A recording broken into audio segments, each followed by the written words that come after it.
So you've designed your blog the way you want it, and now you're ready to post content. If you look at your blog, one of the options you have that you can add to your blog is this little search this blog tool, and you can put it anywhere. Mine happens to be here, but you can put it anywhere. What this will allow is for viewers of your blog to search your blog for posts that may have certain keywords.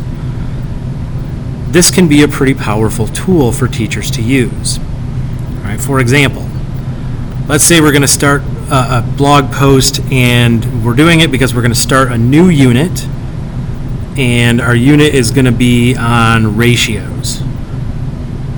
All right, so when you start your blog post and click on new post, right up here you'll have the option to add labels. All right, so you can do something like unit 2, ratios, math,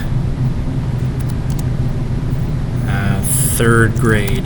I don't know if ratios get taught in third grade, but basically what you can do is you can add keywords to your different posts so that once you have a lot of posts, users can search for different things and come up with posts that fit their search criteria.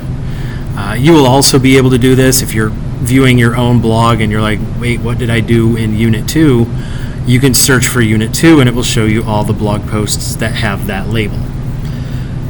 And that's how you can add labels to blog posts.